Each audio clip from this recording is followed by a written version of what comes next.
پر آپ کی ملاقات حضرت ابراہیم علیہ السلام سے ہوتی ہے۔ روایت کے اندر ایک تفصیل ہے، تفصیل یہ ہے کہ حضرت ابراہیم علیہ السلام بیت معمور سے ٹیک لگا کر کے بیٹھے ہوئے تھے۔ بیت معمور کیا چیز ہے؟ خانہ کعبہ انسانوں کی عبادت کے لیے اللہ تبارک و تعالیٰ نے اپنا گھر متعین کیا، جہاں جا کر کے لوگ کیا کرتے ہیں؟ عبادت کرتے ہیں۔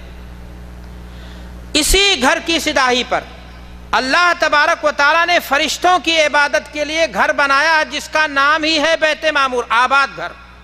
اس لیے کہ روایات کے اندر صراحت موجود ہے کہ اس گھر کے اندر 70,000 فرشتے ڈیلی آتے ہیں، اور قیامت تک ان کی باری انسانوں کی تعداد سے کہیں زیادہ فرشتوں کی تعداد ہے۔ میرے بھائیوں اور دوستوں، قرآن مجید میں بھی اللہ نے یہ بات فرمائی ہے، وَمَا يَعْلَمُ جُنُودَ رَبِّكَ إِلَّا هُوَ، کہ فرشتوں کی صحیح تعداد کا علم اگر کسی کو ہے تو وہ کس کو ہے؟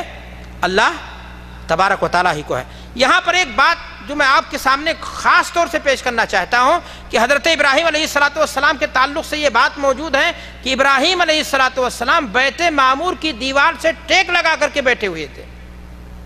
گویا مسجد کو اگر ضرورت پیش آ جائے اور اس کی دیوار کو، تو وہاں ٹیک لگانا بے ادبی کی بات نہیں ہے۔ اللہ کے نبی جناب محمد رسول اللہ صلی اللہ علیہ وسلم کے تعلق سے بھی مسند احمد کی صاف اور صریح روایت موجود ہے کہ اللہ کے نبی صلی اللہ علیہ وسلم نے بھی اللہ کے گھر کو ٹیک لگا کر کے آپ بیٹھے تھے۔ اللہ اکبر، اتنی واضح صاف صریح روایتیں ہیں، لیکن اس کے باوجود بھی بناوٹی عقیدت کا آج یہ ماحول ہے کہ مکہ و مدینہ تو کجا، آج درگاہوں پر بھی، آستانوں پر بھی لوگ جب حاضری دیتے ہیں اور وہاں سے پلٹتے ہیں تو پیچھے ہو کر کے وہ سمجھتے ہیں کہ اگر ہم مڑ کر کے گئے تو یہ بے ادبی میں شامل ہو جائے گی۔ آپ فیس بک اٹھا کر کے دیکھیے، آپ کو اس طرح سے کوٹز ملیں گے کہ کوئی آدمی بیچارہ ضعیف کمزور یا پاؤں میں کوئی تکلیف ہے، پاؤں پھیلا کر کے مسجد میں بیٹھا ہے، اس کے بارے میں کوٹ لکھ کیا جاتا ہے کہ گستاخ وہابی قبلہ کی طرف پیر پھیلائے بیٹھا ہوا ہے۔ میرے بھائی، یہ بناوٹی عقیدت اور محبت یہ معیار نہیں ہے دین میں۔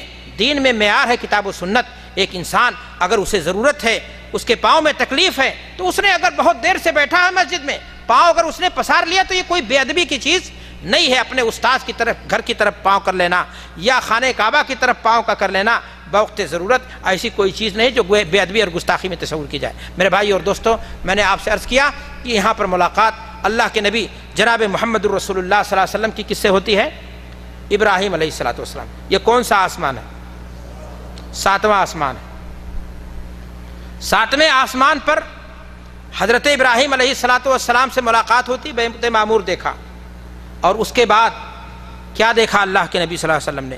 میں نے آپ سے کہا کہ ان تفصیلات کو اللہ تبارک و تعالیٰ نے سورۃ النجم کے اندر بیان کیا ہے۔ اللہ کے نبی صلی اللہ علیہ وسلم کو 7ویں آسمان پر سدرۃ المنتہا تک لے جایا گیا۔ سدرۃ المنتہا کیا چیز ہے؟ سدرۃ کے معنی ہوتے ہیں بیری۔ یہ وہ درخت ہے جو منتہا ہے، یعنی زمین سے کوئی میسج فرشتے جب لے کے جاتے ہیں تو وہاں لے جا کر چھوڑ دیتے ہیں، اس سے آگے نہیں۔ اوپر سے جب اللہ کی طرف سے کوئی حکم آتا ہے تو وہاں آ کر کے ٹھہرتا ہے، فرشتے وہاں سے وہ حکم کیا کرتے ہیں؟ لے لیتے ہیں۔ بیری کی اس درخت کے تعلق سے احادیث میں بڑی تفصیلات آئی ہیں، اتنا تفصیلات موجود ہیں کہ اس کے درخت کے پتے ہاتھی کے کان کے برابر، اس کے پھل ہجر کے مٹکا جو مٹی کا برتن بنایا جاتا ہے اس کے برابر، اور اس کے ارد گرد پتنگے سونے کے مانند گھومتے رہتے ہیں۔ یہیں پر اللہ کے نبی جناب محمد رسول اللہ صلی اللہ علیہ وسلم کی ملاقات حضرت جبریل سے ہوئی، اور حضرت جبریل اپنی اصلی شکل میں موجود تھے۔ وَلَقَدْ رَآهُ نَزْلَةً أُخْرَىٰ عِنْدَ سِدْرَةِ الْمُنتَهَىٰ۔ یہیں پر اللہ کے نبی صلی اللہ علیہ وسلم نے حضرت جبریل کے اصلی صورت میں دوسری مرتبہ ان کو دیکھا، اور ان کے 600 پر تھے، اور مختلف تفصیلات جو احادیث میں موجود ہیں وہ موجود ہیں۔ میرے بھائیوں، اللہ کے نبی جناب محمد رسول اللہ صلی اللہ علیہ وسلم نے یہیں پر معراج کی رات میں 7ویں آسمان پر اللہ کے نبی جناب محمد رسول اللہ صلی اللہ علیہ وسلم نے جنت دیکھی۔ جنت کہاں ہے میرے بھائیوں؟ آپ سے اگر سوال پوچھا جائے کہ جنت کہاں ہے تو کیا بتاؤ گے؟ 7ویں آسمان پر سدرۃ المنتہا کے بعد۔ میں نے آپ سے کہا کہ یہ انتہا ہے، اس سے آگے کوئی اوپر نہیں جاتا۔ اللہ کے نبی جناب محمد رسول اللہ صلی اللہ علیہ وسلم کو سدرۃ المنتہا سے اور اوپر لے جایا گیا۔ کتنا، اس کی تفصیلات ہم نہیں جانتے ہیں، البتہ احادیث میں اتنی باتیں موجود ہیں کہ آپ صلی اللہ علیہ وسلم نے قلم کے چرچراہٹ کی جو تقدیریں لکھتی ہیں، اللہ کے احکام کو قلم بند کرتی ہیں، ان کے چرچراہٹ کی آواز تک اللہ کے نبی صلی اللہ علیہ وسلم نے سنی۔ اور اللہ کے نبی صلی اللہ علیہ وسلم کو یہیں پر 3 تحفے عطا کیے گئے۔ معراج کی رات اللہ کے نبی صلی اللہ علیہ وسلم کو جب اللہ نے اپنے پاس بلایا تو آپ صلی اللہ علیہ وسلم کو 3 تحفے عطا کیے گئے۔ وہ تینوں تحفے کیا تھے؟ 50 وقت کی نماز، جو بعد میں ابھی میں آپ کو تفصیل بتاؤں گا کہ اللہ تبارک و تعالیٰ نے 5 فرض کی۔ اور دوسری چیز، دوسرا تحفہ کیا تھا؟ دوسرا تحفہ یہ تھا سورۃ البقرہ کے آخر کی 3 آیات، اور اس بات کی بشارت کہ امت محمدیہ کا کوئی فرد مرتے مرتے اگر اس نے شرک نہیں کیا ہے، گو کہ اس نے ایمان کے منافی اعمال کیے، کبیرہ گناہ کر ڈالے ہیں، اللہ تبارک و تعالیٰ اس کی بھی بخشش فرما دے گا اگر اس نے مرتے مرتے شرک نہیں کیا ہے۔ کبیرہ گناہ بھی ہوئے ہیں تو اللہ تبارک و تعالیٰ اس کے گناہوں کو کیا کر دے گا؟ معاف کر دے گا۔ میرے بھائی اور دوستوں، میں عرض یہ کر رہا تھا کہ 7ویں آسمان پر جنت ہے۔ اللہ کے رسول جناب محمد الرسول اللہ صلی اللہ علیہ وسلم نے جنت کا نظارہ کیا، اور آپ صلی اللہ علیہ وسلم کے تعلق سے تفصیلات موجود ہیں کہ آپ صلی اللہ علیہ وسلم خود حدیث کے اندر ارشاد فرماتے ہیں فَأُدْخِلْتُ الْجَنَّةَ، میں جنت میں داخل کیا گیا، اور وہاں پر آپ صلی اللہ علیہ وسلم نے تفصیلات دیکھی ہیں، ان کو احادیث کے اندر بیان کیا گیا۔ میرے بھائی، یہاں پر ایک سوال ہے۔ ہمارے بعض بھائی ہیں جو اس طرح سے پوچھتے ہیں کہ کیا جنت پیدا کی جا چکی ہے؟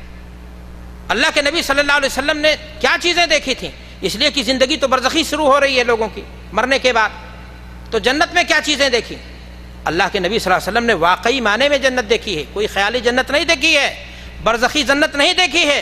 معاف کرنا، قرآن مجید کی آیات اس سلسلے میں صراحت کر رہی ہیں کہ اللہ نے وعدت للمتقین، جنت تیار کی جا چکی ہے۔ اللہ کے رسول صلی اللہ علیہ وسلم حدیث کے اندر ارشاد فرماتے ہیں کہ جنت کو اللہ نے ایسے سنوارا، پھر بھیجا فرشتے کو، جا کر کے دیکھو، دیکھ کر کے جب آیا تو کہا، اے اللہ کے رسول صلی اللہ علیہ وسلم، اے میرے رب، کون ہے وہ بدبخت جو جنت میں جانے کی کوشش نہیں کرے گا؟ اور پھر شہوات سے گھیر دیا گیا، کہا اب جنت پانا کیا ہوگا؟ مشکل ہوگا۔ تو اللہ تبارک و تعالیٰ نے جنت تیار کر رکھی ہے، اور جنت موجود ہے، کہاں پر موجود ہے؟ 7ویں آسمان پر۔ اللہ کے نبی صلی اللہ علیہ وسلم نے ایک حدیث کے اندر ارشاد فرمایا ہے کہ جب اللہ سے جنت مانگو تو صرف جنت کا سوال نہ کرو، بلکہ کیا مانگو؟ فردوس اعلیٰ، اس لیے کہ اسی کے اوپر اللہ کا کیا ہے؟ عرش ہے۔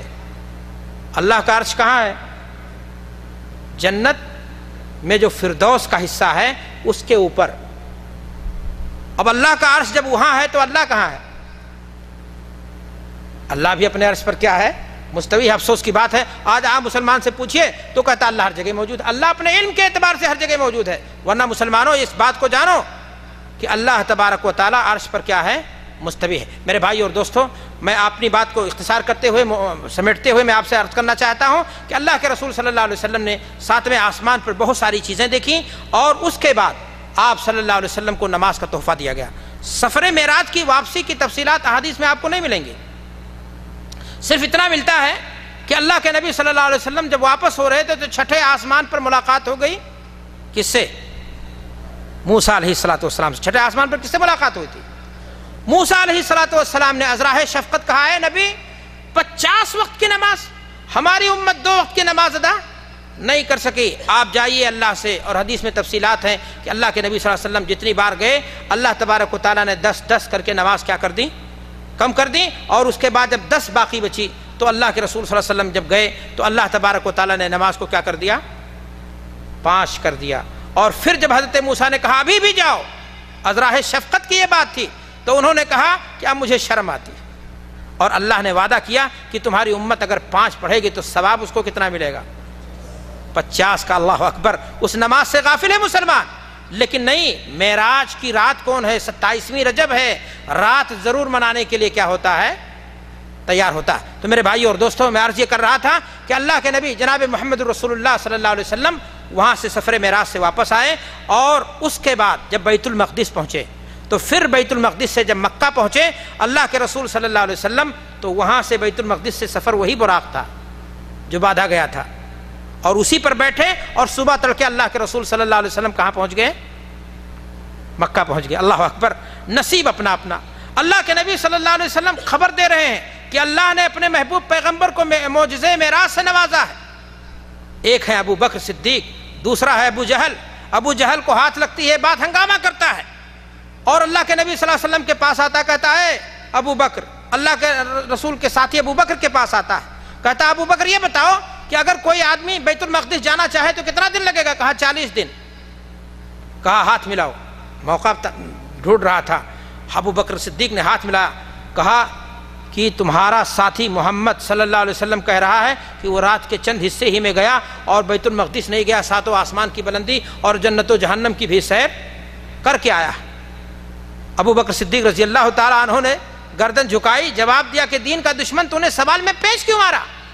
پہلے تو نے کہا کوئی آدمی جائے, اب تو کہہ رہا آمنہ کا لال محمد الرسول اللہ, تو اس میں آئے تعجب کی کیا بات ہے؟ جس نبی کے پاس اللہ کی طرف سے ڈاکیا ہرکارا جبریل کی شکل میں میسج لے کر کے آتا ہے اور رب کا پیغام لے کر کے آتا ہے, اگر وہ رب اپنے نبی کو 7ویں آسمان پر بلا دیا تو اس میں تعجب کی بات کون سی ہو گئی؟ اللہ اکبر. آپ دیکھیں نصیب اپنا اپنا. ایک کو صدیق کا خطاب مل گیا واقعی اسراء اور معراج کے ذریعہ, اور دوسرا کیا ہو گیا؟ جہال کا باپ ہو گیا, دادا ہو گیا. میرے بھائی اور دوستو, میں یہاں پر آپ لوگوں کی توجہ کچھ خاص چیزوں کی طرف کرنا چاہتا ہوں. آپ نے مجھ سے یہ بات سنی کہ واقع اسراء اور معراج کے تعلق سے سورۃ النجم کی جو آیات ہیں وہ کیا ہیں, اور اس میں جو باتیں بیان کی گئی ہیں اس کا مفہوم کیا ہے؟ یا میں آپ کو صاف لفظوں میں کہوں کہ یہ سوال آپ کے ذہن میں اٹھ رہا ہوگا کہ اللہ تبارک و تعالیٰ نے جب نبی کو 7ویں آسمان تک بلایا, سدرۃ المنتہا تک بلایا, جنت و جہنم کی سیر بھی کرا دی, قلم کے چرچراہٹ کی آواز بھی سنی, آپ کو تحفے اور نماز کی شکل میں ملے, تو کیا اپنے رب کو دیکھا نہیں؟ اپنے رب سے بات نہیں کی, گفتگو نہیں کی دو بدو؟ آپ کے ذہن میں یہ سوال اٹھتا ہوگا, اور میں اس سوال کا آپ کو جواب دینا چاہتا ہوں کہ یاد رکھیں اللہ کی رویت باری تعالیٰ کے تعلق سے آپ اس مسئلے کو, وقت بہت ہو گیا ہے میں دیکھ رہا ہوں, آپ اس مسئلے کو مختصراً یوں سمجھ لیں کہ رویت باری تعالیٰ کو 3 حصوں میں آپ تقسیم کر لیں. ایک مسئلہ ہے کہ اس دنیا کے اندر ان انسانی نگاہوں سے اللہ کو دیکھنا, تو یاد رکھیں اہل سنت والجماعت کا اس بارے میں اتفاق ہے کہ ان انسانی نگاہوں سے عام انسان یا کوئی فرد بشر, کوئی پیغمبر, کوئی پیر, کسی نے بھی اللہ کا دیدار نہیں کیا ہے. یہ متفق علیہ مسئلہ ہے اہل سنت والجماعت کے اندر. اگر کوئی خرافی ہے, صوفی ہے, دہریہ ہے, تو وہ جو کہے وہ جانے. میرے بھائی اور دوستو, اس سلسلے میں واضح نصوص ہیں. آپ کو معلوم ہے کہ حضرت موسیٰ علیہ السلام نے اللہ کو دیکھنے کی خواہش ظاہر کی, رب ارنی انظر الیک, اللہ میں تجھے دیکھنا چاہتا ہوں. اللہ نے کیا کہا؟ لن ترانی, تم دیکھ نہیں سکتے, ولکن انظر الی الجبل فإن استقر مکانہ فسوف ترانی, پہاڑ کی طرف دیکھو, اگر پہاڑ اپنی ہیبت کے باوجود اپنی جگہ پر ٹھہرا رہا تو تم دیکھ لینا. قرآن کا انداز بیان دیکھیے, اللہ فرما رہا ہے فلما تجلی ربہ للجبل جعلہ دکا وخر موسیٰ صعقا, اللہ نے ایک جھلک